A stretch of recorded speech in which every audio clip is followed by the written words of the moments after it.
আমি আজকে আপনাদের সামনে যে বিষয় নিয়ে আলোচনা করব তা হচ্ছে রমজানের পরিকল্পনা। রমজানের পরিকল্পনার উপরে কিছু কথা আপনাদের সামনে রাখার চেষ্টা করব। আল্লাহ রাব্বুল আলামিন আমাকে তৌফিক দান করুন। আমি যা বলার ইচ্ছা করেছি তা যেন আপনাদের সামনে স্পষ্টভাবে তুলে ধরতে পারি। আমি নিজকে সহ আপনাদের সকলকেই আলোচনা থেকে নসিহা করব, সুপরামর্শ দেব। আর দিন নসিহা, দিন মানে হলো শুভকামনা, একে অপরের ভালো কামনা করা। আমরা যেহেতু একে অপরের জন্য সবসময় ভালোটা চাইতে হবে। ইসলামের পরিপূর্ণতা হচ্ছে, ইমানের পরিপূর্ণতা হচ্ছে নিজের জন্য যেটা পছন্দ করি অন্যের জন্য সেটা পছন্দ করা, তাহলেই ইসলাম পূর্ণ হলো, ইমান আপনার পরিপূর্ণতা লাভ করলো। আল্লাহ রাব্বুল আলামিন আমাদের একে অপরের হিতাকাঙ্ক্ষী হিসেবে সুপরামর্শ যতটুকু প্রয়োজন আমরা সবসময় দেওয়ার চেষ্টা করব এবং তা গ্রহণের চেষ্টা করব। আল্লাহ আমাদের তৌফিক দান করুন, আমিন। রমাদানের পরিকল্পনা বিষয়টি অত্যন্ত গুরুত্বপূর্ণ, অত্যন্ত এই মুহূর্তে আমাদের জন্য খুব একটি চিন্তার বিষয়, গবেষণার বিষয়।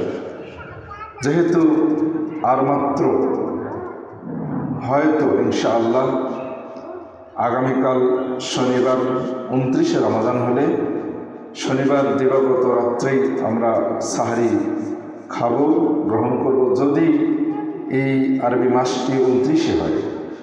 আর যদি 30শে হয় তাহলে ইনশাআল্লাহ রমজান, আমাদের প্রথম রমজান শুরু হচ্ছে সোমবারে। আল্লাহ রাব্বুল আলামিন যা চান সেটাই বাস্তবায়ন হবে ইনশাআল্লাহ। তো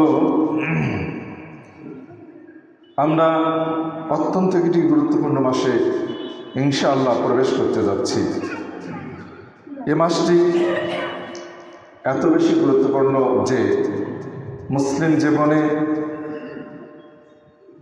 এর মূল্য অনেক বেশি। এ মাসটি দানশীলতার মাস, ক্ষমার মাস। শয়তানকে আল্লাহ রাব্বুল আলামিন শৃঙ্খলাবদ্ধ করে রাখার মাস আল্লাহ রাব্বুল আলামিন কর্তৃক। নফসকে মন্দ, নিকৃষ্ট, খারাপ অভ্যাস থেকে বিরত রাখার মাস, নফসের বিরুদ্ধে একটি বিপ্লবের মাস এই মাস। নফস, নিজের আত্মাকে উন্নত করার মাস, সাফল্যের দিকে পা বাড়ানোর, এগিয়ে যাওয়ার মাস এই মাসটি। আল্লাহ রাব্বুল আলামিনের পক্ষ থেকে এটি একটি বান্দাদের জন্য মহা নেয়ামত, অনেক বড় অনুগ্রহ, যা আমরা গত জুমায় শুনেছিলাম। কাজেই এই মাসটিকে, এই গুরুত্বপূর্ণ মাসটিকে আমরা কতটুকু কাজে লাগাতে পারবো বা পারবো না, এটা নির্ভর করবে আমাদের পরিকল্পনার উপরে। যে যেমন পরিকল্পনা নিয়ে এগিয়ে যাবে তিনি সেভাবেই এ মাসটিকে কাজে লাগাতে পারবেন। যার পরিকল্পনা যত দুর্বল হবে তার এই মাসটি তত কম কাজে আসবে। আমরা জানি পরিকল্পনা ছাড়া কোনো কাজ কখনো পরিপূর্ণ হয় না, কোনো কাজে কখনো কেউই সফল হয় না। প্রত্যেকের পরিকল্পনা আছে। আমরা দুনিয়াবি যে কোনো কাজ করি না কেন আমাদের পরিকল্পনা আছে। আপনি ব্যবসা করতে যান, আপনার পরিকল্পনা আছে। কি ব্যবসা করতে যাচ্ছেন, সে ব্যবসার জন্য কতটুকু আপনাকে পুঁজি লাগবে, ব্যবসার ধরন কি, ব্যবসার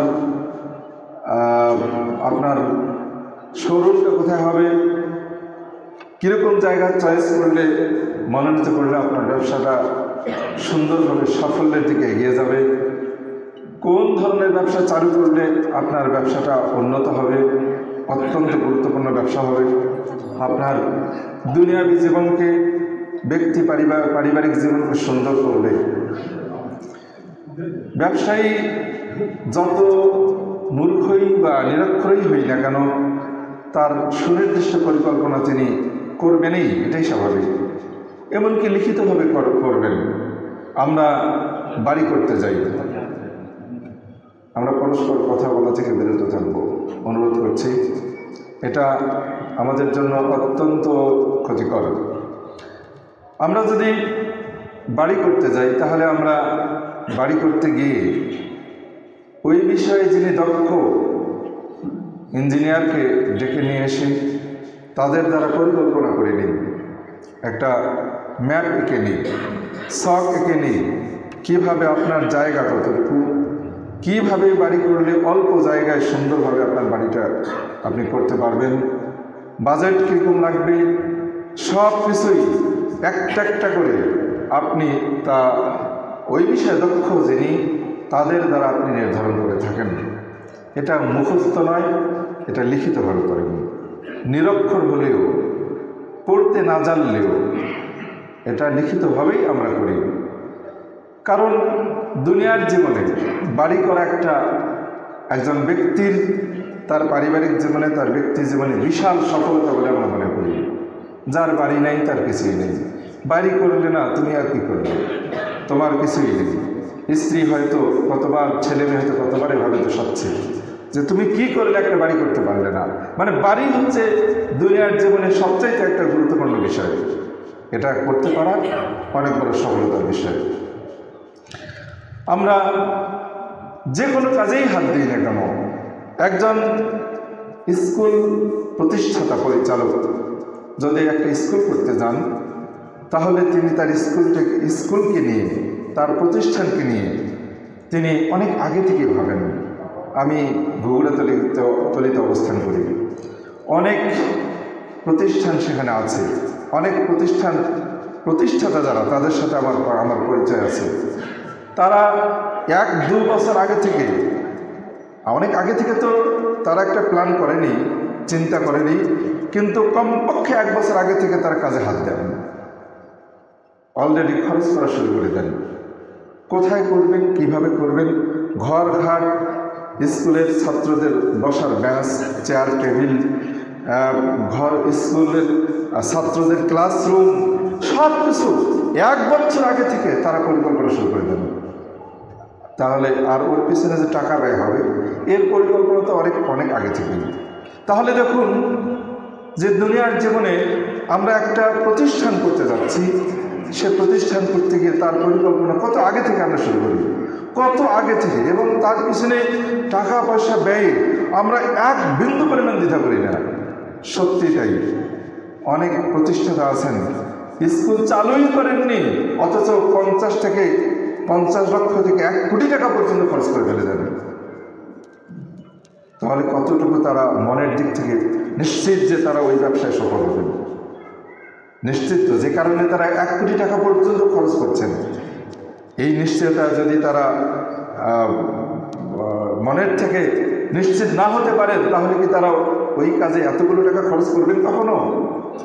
এটা হতে পারে না। কাজেই এমনটা সাধারণত আমরা করে থাকি। দুনিয়ার জীবনে সফলতার জন্য আমাদের পরিকল্পনা আমরা একটু পিছপায় হই না। একজন ছাত্র, একজন সফল ছাত্র, বুদ্ধিমান, মুস্তাহিদ, পরিশ্রমী ছাত্র, সফল যে তার ছাত্র জীবনে সফল হতে চায়, এই ছাত্র তার রুটিন করে, তার পরিকল্পনা করে, তার সাবজেক্ট কতগুলো, কোন কোন বিষয়গুলো এখন থেকে পড়াশোনা শুরু করতে হবে। আশ্চর্য বিষয়, যে ছেলে মেয়েদেরকে আমরা হয়তো মেডিকেলে পড়াতে চাই, দেখবেন ইন্টার লেভেলের যে সায়েন্সের বিষয়গুলো যেগুলো আছে, ওই ক্লাসে সে যায়নি, ভর্তি হয়নি ইন্টারে, তাতেই তার কোচিং শুরু হয়ে গেছে, পড়াশোনা শুরু হয়ে গেছে। এবং এমন কোচিং সেন্টারে সে যাচ্ছে, এমন জায়গায় যাচ্ছে, এমন স্যারের কাছে প্রাইভেট পড়ার চেষ্টা করছে যে সবচাইতে দক্ষ, অভিজ্ঞ, ভালোভাবে ছাত্রকে বোঝাতে পারবে, পিতামাতা সেই চেষ্টা করছেন। আমরা ছাত্রের ব্যাপারে এই বিষয়টা দেখি, খেয়াল করি। তারা দৈনন্দিনে জীবনে গুরুত্বপূর্ণ বিষয়গুলোকে তারা বেছে নিচ্ছেন, রুটিন করছে। রুটিন করেই শুধু ক্ষান্ত নয়, রুটিন করতে গিয়ে সে লিখতেছে দৈনন্দিন কোন বিষয়গুলো কতটুকু সময় দিতে হবে, সময় নির্ধারণ করার চেষ্টা করছে। যেটাতে যে বিষয়টা যেমন গুরুত্বপূর্ণ তার পিছনে সময় ততটুকু সে নির্ধারণ করে রুটিন করছে। বারবার চোখ ঘোরাচ্ছে, সেখানে দৃষ্টি দিচ্ছে, একবার নয় দুবার নয়, চলতে আছে রুটিন, বারবার সংস্কার করছে। ঠিক হলো না, আবার কেটে দিল, দিয়ে আবার সময় নির্ধারণ করছে। কোনোটাতে দেখা যাচ্ছে না, এটাতে পড়াশোনা শুরু করার পর দেখা যাচ্ছে না, এটাতে এতগুলো সময় দেওয়ার প্রয়োজন নেই, সেখান থেকে সময় কেটে নিয়ে যেটাতে বেশি প্রয়োজন সেখানে সময় দেওয়ার চেষ্টা করছে। আমাদের ছাত্রদের ব্যাপারটা আমরা এটা অবশ্যই দেখি, আমরাও করেছি। যারাই পড়াশোনা করেছি তারাই সাধারণত এই কাজটা করার চেষ্টা করেছি। শুধু তাই কি লিখেই শেষ না, ওটা এমন জায়গায় রুটিনটা ঝুলিয়ে রাখছে আঠা দিয়ে বা কোনো কিছু দিয়ে, যে পড়ার টেবিলে এমন জায়গায় লাগিয়ে দিচ্ছি, ছাত্র লাগিয়ে দেয় যেখানে তার সব সময় চলে যাবে, দৃষ্টি ওখানেই থাকবে, পড়বে আর সময় মেনটেন করছে, সময় আর রুটিন মিল হচ্ছে কিনা, একটু সময়ের জন্য হেরফের না হয়। বাবা মা যারা শিক্ষিত বাবা মা তারাও তাই চেষ্টা করছেন, ছেলে রুটিন অনুসারে পড়াশোনা হচ্ছে কিনা, সময় অনুসারে তার সাবজেক্টে সময় ব্যয় করছে কিনা, সময় নষ্ট করছে কিনা, এটা আমরা খেয়াল করছি কিনা। 100 এতে কোনো আমাদের ঘাটতি নেই। আমরা গত জুমায় শুনেছি একজন মাইয়েত যিনি ইতিমধ্যে কবরে চলে গেছেন, তার কাছে গত জুমায় আমরা শুনেছি তার কাছে 2 রাকাত সালাত, হালকা করে 2 রাকাত সালাত। সারা পৃথিবীতে আমরা যতদিন বেঁচে থাকব, আমাদের অবশিষ্ট দুনিয়ার সব কিছুর চেয়ে কবরস্থ ব্যক্তির কাছে 2 রাকাত সালাত বেশি গুরুত্বপূর্ণ, বেশি উত্তম, বেশি গুরুত্বপূর্ণ। আমরা দুনিয়ার জীবনের এই তুচ্ছ, এই ক্ষণিকের, সেকেন্ডের মূল্যহীন, যার মূল্য আল্লাহর কাছে মাছের দানার সমানও নয়, যার ওজন, এ বিষয়ে আমরা কিছুদিন আগে একটা কথা শুনেছি, পৃথিবীর মূল্য কতটুকু, এ বিষয়ে আমরা অত্যন্ত গুরুত্বপূর্ণ কিছু কথা শুনেছি। যার আয়তক্ষেত্রের দিক থেকে, ওজনের দিক থেকে, মূল্যের দিক থেকে যার কোনো মূল্য হয় না, কোনো মূল্যই নাই যে পৃথিবীর, সেই পৃথিবীর পিছনে ছুটতে গিয়ে আমাদের পরিকল্পনার শেষ নেই। কিন্তু যে কাজ করলে অনন্ত জীবনের সুখী হতে পারবো, আমরা অনন্ত জীবনের ঘরগুলোকে উন্নত করতে পারবো, মহাকাল মহাজীবনের, মহাসুখের জীবনের স্থানে বহু বহু প্রাসাদ নির্মাণ করতে পারবো, সক্ষম হব।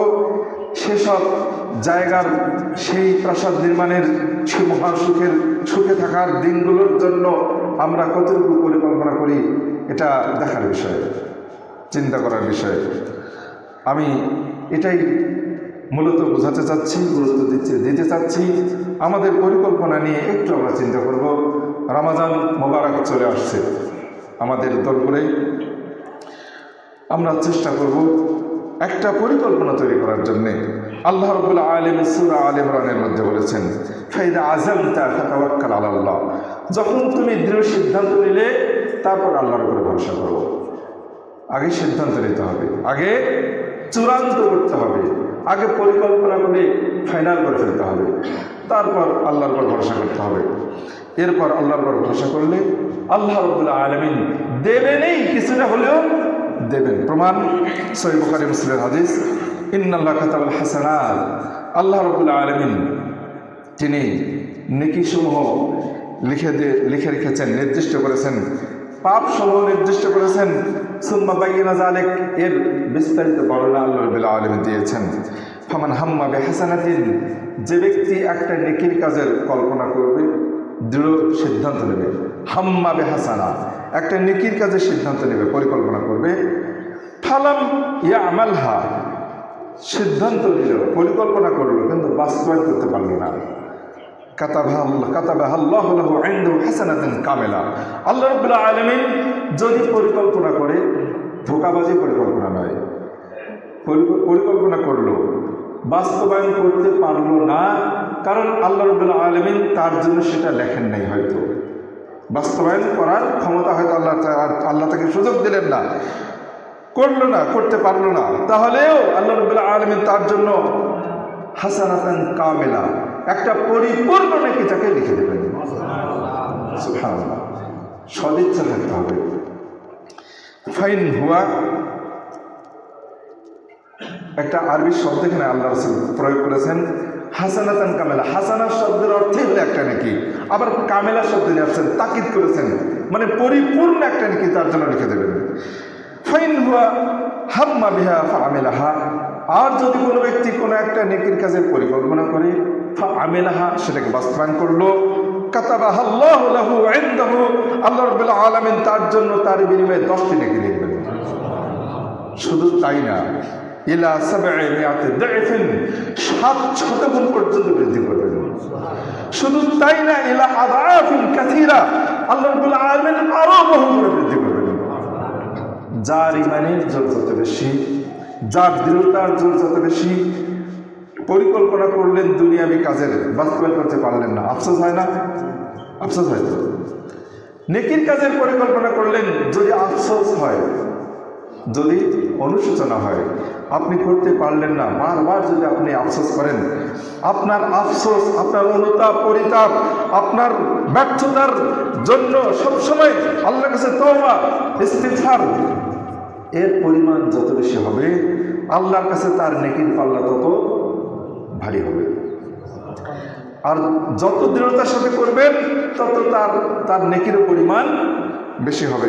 আল্লাহ রাব্বুল আলামিন তার রাসূলের মাধ্যমে সহিহ বুখারীর 6491 নম্বর হাদিসে এই হাদিসটা আসছে, তার রাসূলের মাধ্যমে আমাদেরকে এই কথাটি বলেছেন, যেহেতু তিনি নিজের থেকে কোনো কথা বলেন না, হাদিস ওয়াহি গায়র মাতলু, আল্লাহর পক্ষ থেকে তার রাসূলকে এগুলো বলে দেওয়া, কিন্তু রাসূলের ভাষায় সেগুলো আসছে।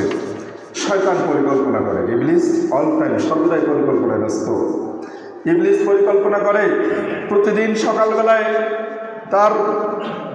তার বাহিনীকে নিয়ে এসে বসে, পরিকল্পনা করে কি কি কাজ করা যেতে পারে, তার সদস্যদেরকে সে কর্ম পরিকল্পনা দেয়, সে তাদেরকে নিয়ে আদম সন্তানদেরকে বিভ্রান্ত করার জন্য যথাযথ উৎসাহ দিয়ে তাদেরকে চতুর্দিক পাঠিয়ে দেয়। এরপর যে যার মতো তারা আদম সন্তানদেরকে বিভ্রান্ত করে। এরপর সন্ধ্যার সময়, আবার রাতের বেলায়, আবার ইবলিস তার সদস্যদেরকে নিয়ে আবার সে সভায় বসে, কে কতটুকু বাস্তবায়ন করতে পারলো, পরিকল্পনা নিল, কাজে হাত দিল, এরপর পরিকল্পনা কতটুকু বাস্তবায়ন হলো সেটা সে যোগ বিয়োগ করে দেখে। এরপরে যে ইবলিসের যে সদস্য কোনো ছাত্রকে বিভ্রান্ত করতে পেরেছে, এটা অত্যন্ত একটা উন্নত কাজ। আরও যে শয়তান স্বামী স্ত্রীর মধ্যে দ্বন্দ্বের মধ্যে ফেলে দিয়ে, ঝগড়ায় লিপ্ত করে তাদের মধ্যে বিবাহ বিচ্ছেদ ঘটিয়ে দিয়েছে, এটা পৃথিবী বিশৃঙ্খলার জন্য, সমাজ ধ্বংস করার জন্য, নষ্ট করার জন্য সবচাইতে বড় কার্যকর পরিকল্পনা ইবলিসের। এই কাজ যে করবে, ইবলিস তাকে ডেকে নিয়ে আলিঙ্গন করে, তাকে পুরস্কৃত করে। এই কাজগুলো আমাদের দ্বারা বাস্তবায়ন হয়। ইবলিসের পরিকল্পনা, ইবলিস চালিয়ে যাচ্ছে। ইবলিস পরিকল্পনা করতে সক্ষম হয়েছে যে কোন কাজটা সবচেয়ে বেশি কার্যকর। ইবলিস এটা চিহ্নিত করতে পেরেছে এবং এর জন্য সে পুরস্কৃত করে। আল্লাহ রাব্বুল আলামিন সূরা নিসায়ের 27 নম্বর আয়াতে বলেছেন, আল্লাহু ইউরিদু আন ইয়াতুবা আলাইকুম। আল্লাহ রাব্বুল আলামিন রমজানুল মুবারক আমাদের সামনে নিয়ে আসছেন, ভালো কাজের বিভিন্ন মৌসুম তিনি আমাদের সামনে নিয়ে আসেন।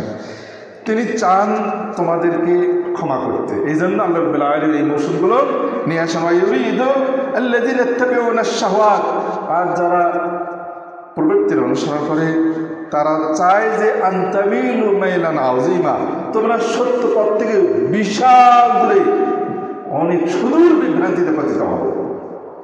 যারা দুষ্ট ইবলিস শয়তান, যারা কাফের মুশরিক ইসলাম বিদ্বেষী ইহুদি খ্রিস্টান, এরা চায় তা তোমরা ইসলাম থেকে সুদূর বিভ্রান্তে পতিত হও। আল্লাহ রাব্বুল আলামিন সূরা আল ফাতিরের 6 নম্বর আয়াতে বলেছেন, ইন্নাশ শায়তান লাকুম আদু, শয়তান তোমাদের মহাশত্রু, ফাত্তাখিযু আদুওয়া, তাকে শত্রু হিসেবেই তোমরা চিহ্নিত করো।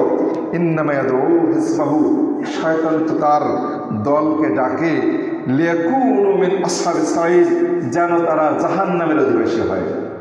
এজন্য শয়তান ডাকা আহ্বান করে। কাজেই আমরা পরিকল্পনা গ্রহণ করব রমজানের জন্যে।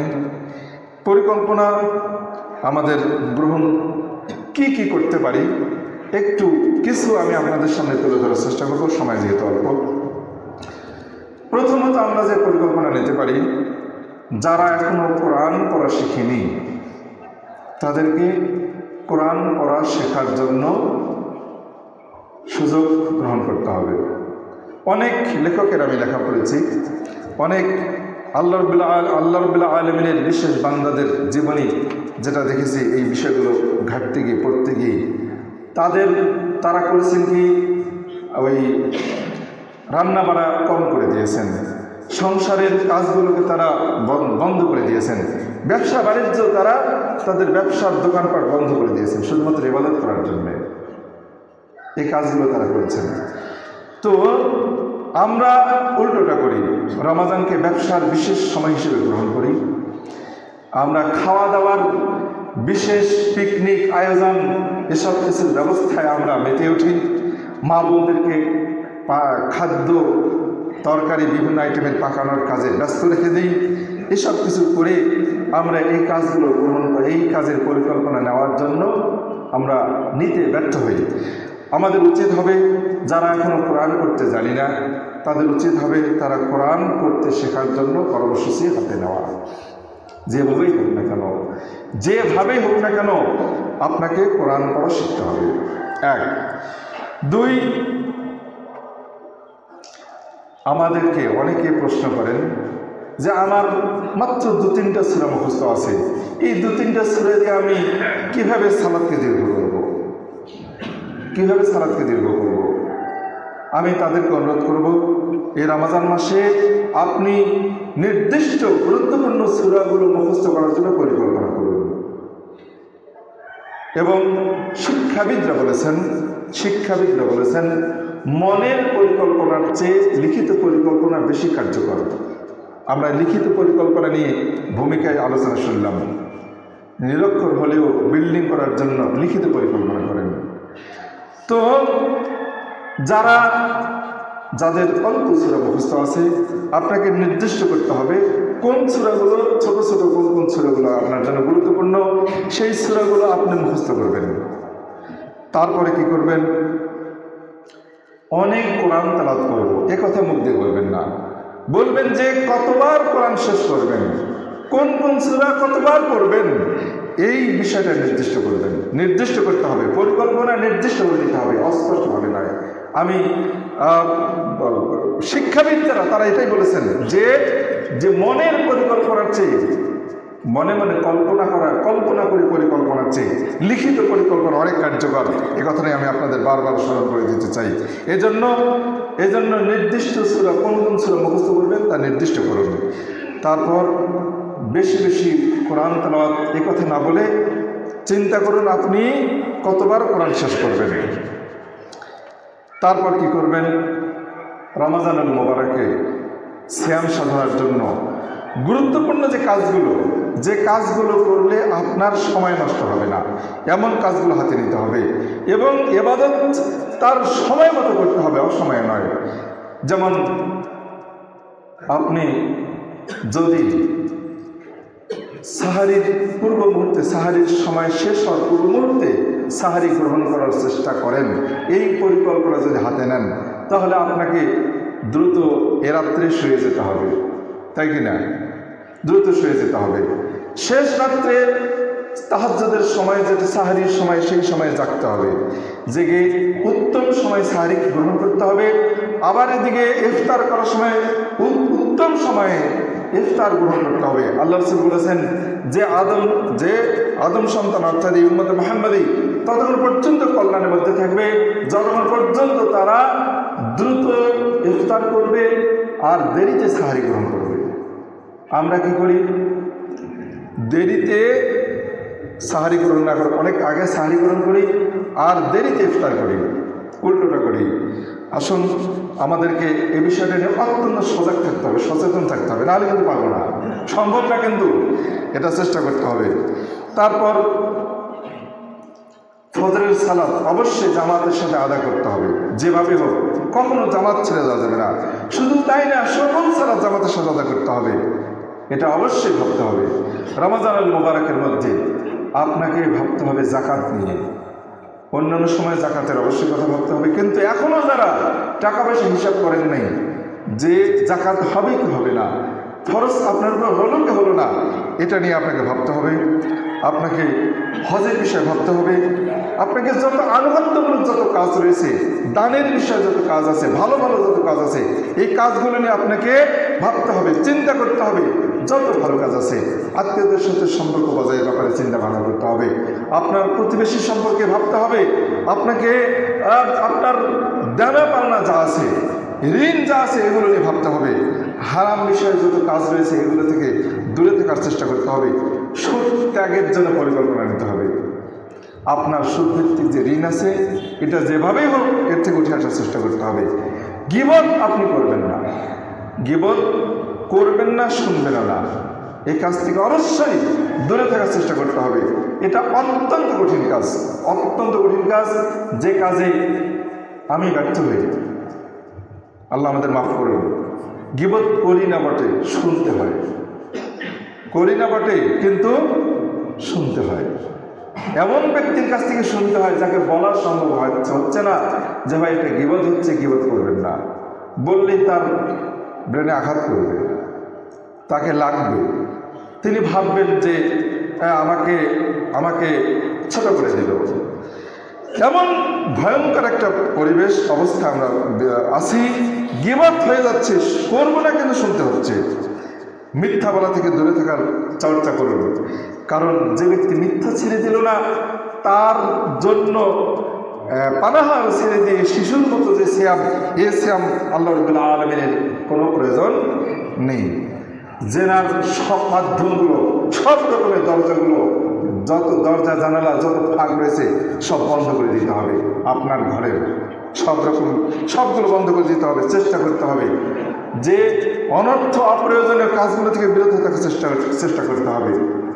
আসুন, আমরা অনেক অপ্রয়োজনীয় কাজে ব্যস্ত থাকি, অপ্রয়োজনীয় কাজে ব্যস্ত থেকে আল্লাহ রাসূল বলেছেন, মিন হুসনি ইসলামিল মার'i তারকু মা লা ইয়ানিহি।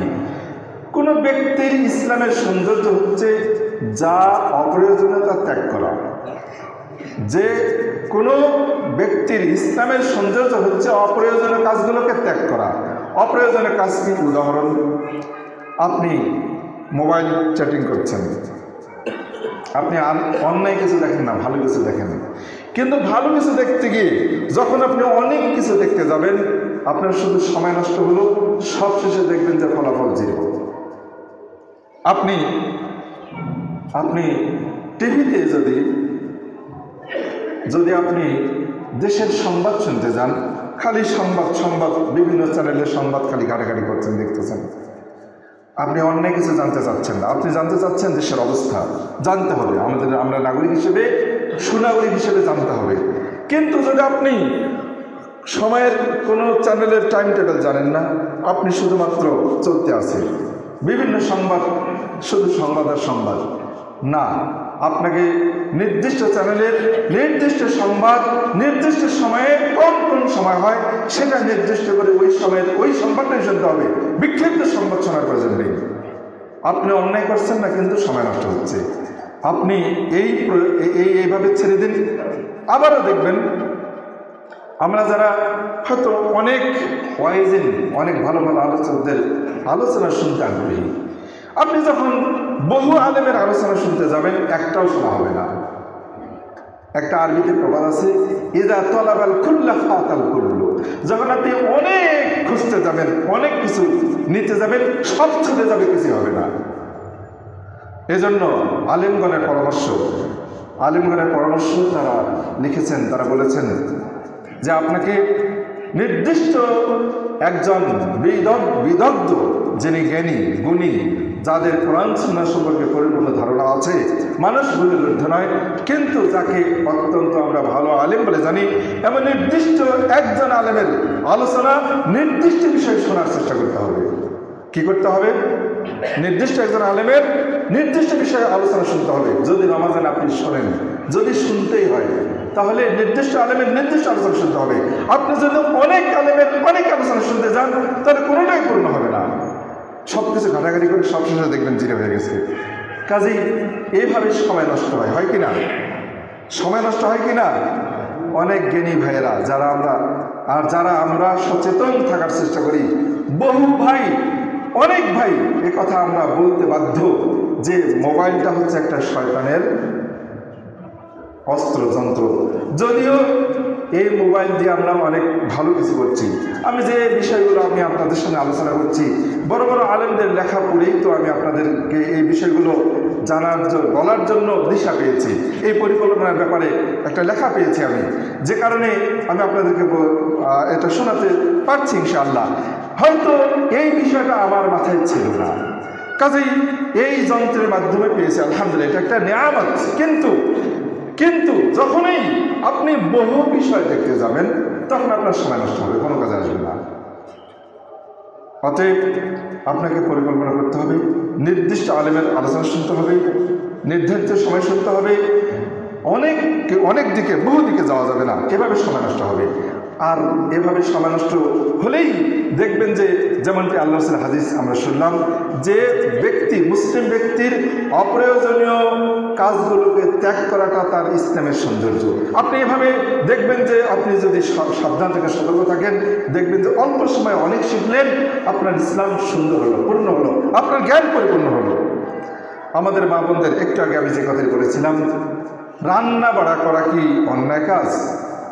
মা বোনেরা ভাবছেন রোজাদাররা খাবে, যারা সিয়াম পালন করছেন, ইবাদত করছেন, তারা খাবে, এটা আমার নেকির কাজ, আমি যত রান্না করবো তত ভালো। হয়তো মা বোনেরা এটা ভাবছেন, এটা অন্যায় কাজ নয়। কিন্তু আল্লাহ রাসূল বলেছেন, আদম সন্তান সবচাইতে নিকৃষ্ট যে পাত্রটা ভর্তি করে, সেটা হলো পেট। এই পেটের যে নিকৃষ্ট আর কোনো পাত্র আদম সন্তান ভর্তি করে না। এবং আদম সন্তানের পেট একমাত্র ভর্তি হবে যখন সে মৃত্যুবরণ করবে। তাকে যখন মানুষেরা কবরে শয়া ওপর থেকে মাটি দেবে, একমাত্র তুরাব, একমাত্র মাটি তার পেট ভর্তি করবে, আর কোনো কিছু ভর্তি করবে না। যখন তার উপরে মাটি পড়বে, ইন্নানিল রাজিউন। কাজেই যখনই মনে রাখবেন, যখনই জিহবার এলাকা পার হয়ে গেল, যে কোনো খাবার গলা পার এলাকা পার হয়ে, গলার স্বাদের জায়গাটুকু পার হয়ে গেল, ওর স্বাদ শেষ, ওর স্বাদ শেষ। এই স্বাদ এই কয়েক সেকেন্ডের জন্য, এর স্বাদ নেওয়ার জন্য এত বহু আইটেমের খাবার করতে হবে। মা বোনদের রান্নাবাড়া থেকে রান্নাবাড়া করতে গিয়ে সারাদিন রান্নাবাড়ার চিন্তা, ফিকির, গবেষণা এবং আইটেম এগুলো নিয়ে বাজার করার কাটাকাটি, এসব কিছু করতে গিয়ে তাদের কোরআন তেলাওয়াত, তাহাজ্জুদ, তারাবি কোনোটাই ঠিকমতো হচ্ছে না। আপনাদের মন তুষ্ট করার জন্য তাদের অনেক কিছু ভাবতে হচ্ছে। ইন্নালিল্লাহ।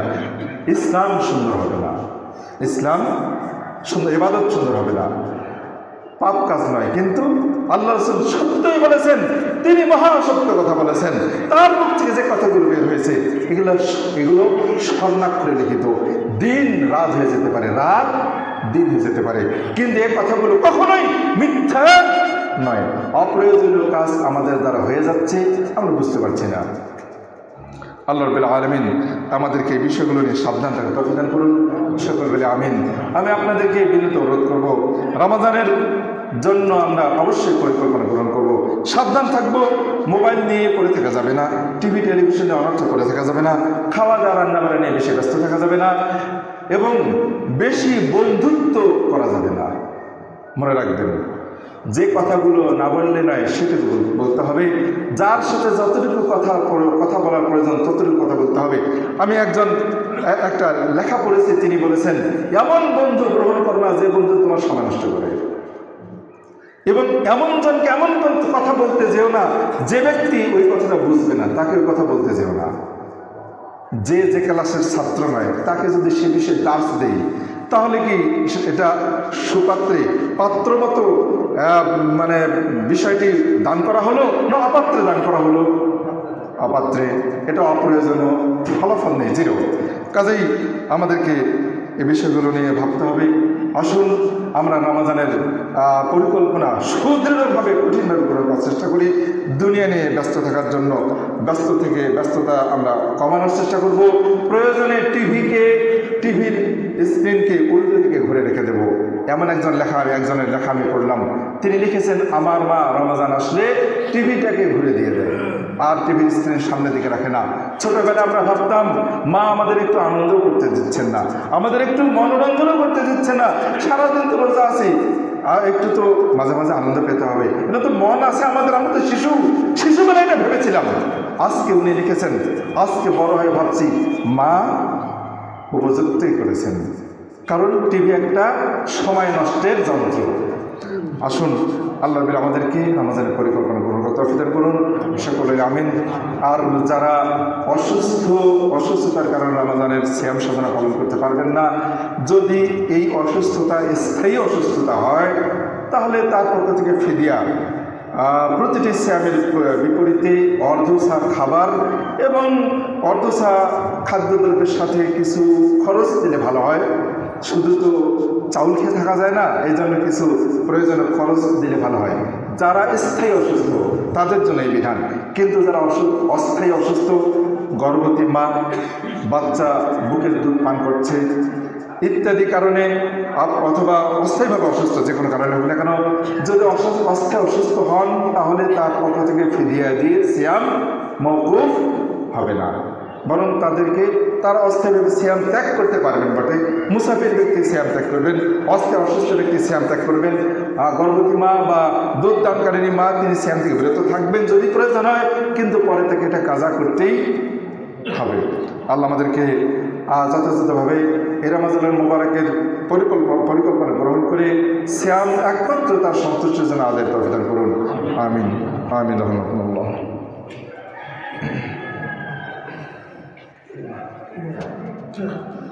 نحمد ونصلي على رسوله الكريم، أما بعد، أعوذ بالله من الشيطان الرجيم، بسم الله الرحمن الرحيم. إن الله وملائكته يصلون على النبي يا أيها الذين آمنوا صلوا عليه وسلموا تسليما. اللهم صل على محمد وعلى آل محمد كما صليت على إبراهيم وعلى آل إبراهيم إنك حميد مجيد. اللهم بارك على محمد وعلى آل محمد كما باركت على إبراهيم وعلى آل إبراهيم إنك حميد مجيد. আমরা সকলেই জানি আমাদের এই অত্র মসজিদে তারাবির সালাত যথাযথভাবে সুন্নাহ ভিত্তিক আদা করা হয়। আমরা চেষ্টা করব তারাবির সালাত সুন্নাহ মোতাবেক আদা করার জন্য। 8, 3 বা 11 রাকাত যে সালাতুত তারাবি আদা করি, এটাই চূড়ান্ত সুন্নাহ। কিন্তু এর চেয়ে কম বা বেশি যদি কেউ আদায় করে এতে কোনো অসুবিধা নেই। হাদিসে যেহেতু আসছে সালাতুল লাইলি মাসনা মাসনা, রাতের ইবাদত 2 রাকাত করে, এই হিসেবে 2 রাকাত করে যদি কেউ কমায় বা বাড়ায় এতে কোনো অসুবিধা নেই, এটাই আলেমদের মন্তব্য স্পষ্ট। কিন্তু আল্লাহ সাল্লাম 11 রাকাত করেছেন, এটা সেই বুখারীতে স্পষ্ট হাদিস আসছে। আর এটা তার কাজ দ্বারা প্রমাণিত, আর তারা উক্তি কথা দ্বারা প্রমাণিত যে কম করা যাবে বেশিও করা যাবে। আর যে মসজিদে যেখানে তারাবি করবেন, ইমাম যদি 11 রাকাত সম্পন্ন করেন, তার ইমামের সাথে থাকা পর্যন্ত তার সেখানে থাকা উচিত। আবার যিনি এর চেয়ে বেশি রাকাত তারাবি যেখানে হয়, সেখানে যদি কোনো ইমামের পিছনে তারাবি করেন, তাহলে সেখানে শেষ পর্যন্ত থাকা উচিত। কারণ আল্লাহ রাসূল বলেছেন, যে ব্যক্তি রমাদানের কিয়ামুল লাইল করলো ইমামের সাথে, ইমাম শেষ করা পর্যন্ত ইমামের সাথে থাকলো, সে ব্যক্তি যেন সারা রাত জেগে জেগে ইবাদত করলো। আমরা ইনশাআল্লাহ আল্লাহ রাসূলের সুন্নাহকে বাস্তবায়নের চেষ্টা করব। আল্লাহ আমাদের তৌফিক দান করুন, আমিন। আল্লাহুম্মা ইগফির লানা ওয়া লিল মুমিনিনা ওয়াল মুমিনাত ওয়াল মুসলিমিনা ওয়াল মুসলিমাত ওয়া আল্লিফ বাইনা কুলুবিহিম ওয়াসলিহ যাতা বাইনিহিম ওয়ানসুরহুম আলা আদুবিকা আদুবিহিম। اللهم انع الكفرة الذين يصدون عن سبيلك ويقاتلون أولئك. اللهم خالف عن كلمتهم وزلزل أقدامهم وأنزل فيهم بأسك الذي لا ترد عن القوم المجرمين. হে আল্লাহ, আমাদেরকে ক্ষমা করুন। হে রব্বুল আলামিন, তোমার এই পবিত্র সেই রমজান মুবারক আমাদের সামনে আসছে। হে আল্লাহ, তোমার সন্তুষ্টির জন্য আমরা যেন সিয়াম সাধনা পালন করতে পারি সেই তৌফিক দান করুন। হে রব্বুল আলামিন, আমাদেরকে সঠিক পরিকল্পনা গ্রহণ করার তৌফিক দান করুন। হে রব্বুল আলামিন, আমরা যেন লোক দেখানোর শোনানো ইবাদত না করি, একমাত্র তোমার সন্তুষ্টির জন্যই করি। হে আল্লাহ, আমাদের সেই তৌফিক দান করুন, আমিন। হে রব্বুল আলামিন, আমাদের মধ্যে যারা অসুস্থ তাদেরকে সুস্থতা দান করুন, বিপদগ্রস্তদেরকে বিপদ থেকে উদ্ধার করুন। আমাদের থেকে যারা বিদায় নিয়ে চলে গেছেন, হে আল্লাহ, তাদের কবরকে জান্নাতের টুকরে পরিণত করে দিন। হে রব্বুল আলামিন, ইহুদি খ্রিস্টানদের চক্রান্ত থেকে তাদের পরিকল্পনাকে নস্যাৎ করে দিন। হে রব্বুল আলামিন, আমাদের মুসলিম ভাই বোন যারা নির্যাতিত নিষ্পেষিত, হে আল্লাহ, তাদের প্রতি দয়া করুন, তাদেরকে রহম করুন, আমিন। রাহমাতুল্লাহ ইন্নাল্লাহ ইয়া'মুরুকুম বিল আদলি ওয়াল ইহসানি ওয়া ইতা'জিল কুরবা ওয়া ইয়ানহা আনিল ফাহশাই ওয়াল মুনকারি ওয়াল বাগyi ইয়া'িযুকুম লা'আল্লাকুম তাযাক্কারুন ওয়া লাযিকরুল্লাহি তাআলা ওয়া আ'লা ওয়া যাল্লাকুম।